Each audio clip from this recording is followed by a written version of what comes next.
ख्रिस्ताठाई माझ्या प्रिय बंधू भगिनींनो, आज मानवाने भरपूर प्रगती केलेली आहे.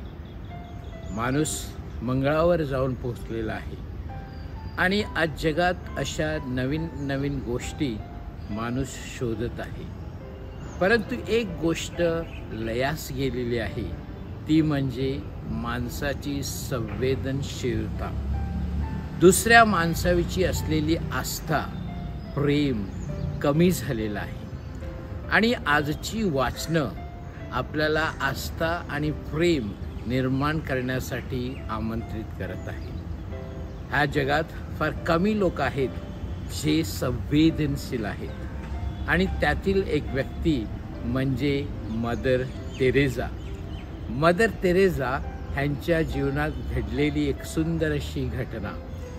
काही वर्षापूर्वी संत पोप जॉन पॉल दुसरे आपल्या भारत भेटीसाठी आलेले होते आणि त्यांना मदर तेरेसा ह्यांची चांगली ओळख होती.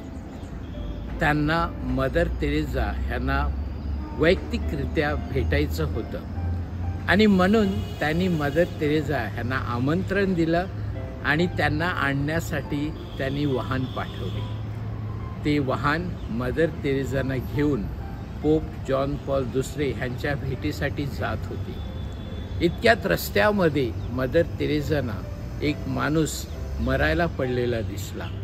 मदर तेरेसाने ते वाहन थांबवलं, त्या माणसाकडे गेली आणि तो माणूस एकदम त्रासाने तो गुंतलेला होता आणि मदर तेरेसाने त्या माणसाला उचललं जो मरणाच्या घटना मोजत होत्या आणि त्याला आश्रममध्ये नेल्या आणि ते वाहन पोप ह्यांच्याकडे परत पाठवलं.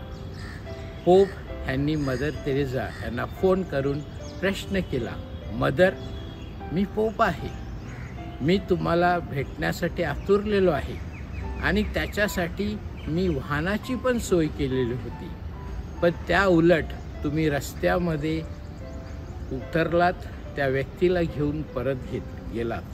असं का केलं? आणि त्यावेळेला मदर तेरेसा म्हणाल्या, पोप महाशय, मी तुमची ऋणी आहे, परंतु जर रस्त्यात मला ख्रिस्त दिसला तर मी कोणाला पहिलं भेटलं पाहिजे?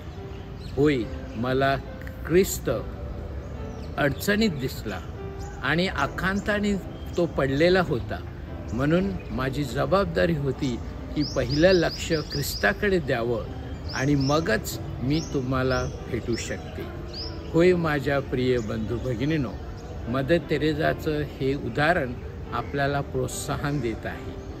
आजचं जे पहिलं वाचन आहे, जे यशाया संदेष्टाच्या पुस्तकातून घेतलेलं आहे आणि यशाया संदेष्टा नूतनीकरणाविषयी आपल्याला सांगत आहे की परमेश्वर सगळं जग नवीन करणार आहे.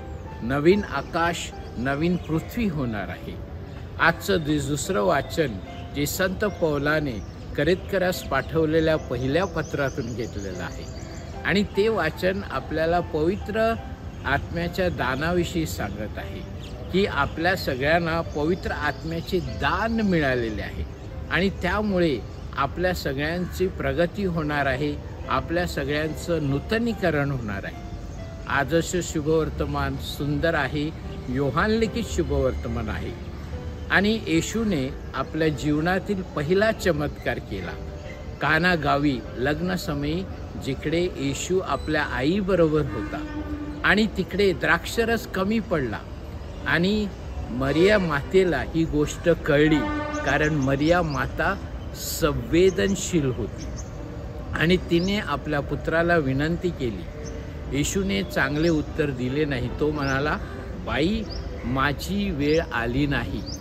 तरीसुद्धा मरिया मातेने शिष्यांना सांगितलं की तो जे काय सांगेल ते करा आणि येशूने द्राक्षरसाचा चमत्कार केला आणि चांगला द्राक्षरस लोकांना प्यायला दिला. होय माझ्या प्रिय बंधू भगिनींनो, शुभवर्तमानामध्ये येशूचे 37 चमत्कार लिहिले गेलेले आहेत आणि त्यामधला काना गावातील हा चमत्कार सर्वप्रथम चमत्कार आहे. आपल्या जीवनात सुद्धा देव चमत्कार करू शकतो, पण आपण एकमेकाविषयी आस्था ठेवली पाहिजे. आपण जीवनामध्ये संवेदनशील राहिलो पाहिजे.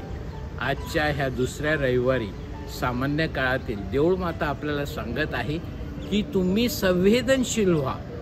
ज्या तुमचे लोक तुमच्या आजूबाजूला आहेत त्यांच्या गरजा ओळखा, त्यांना मदत करा आणि तरच तुमचा कायापालट होऊ शकतो, तरच तुमची प्रगती होऊ शकतो, तरच तुम्हाला आनंद मिळू शकतो. तर आजच्या ह्या पवित्र मिसा बलिदानात आपण प्रार्थना करूया की आपल्या सगळ्यांच्या जीवनात नूतनीकरण यावे, आपल्याला पवित्र आत्म्याचे दान मिळावे आणि आपण जीवनामध्ये अधिकाधिक संवेदनशील व्हावे. आमेन.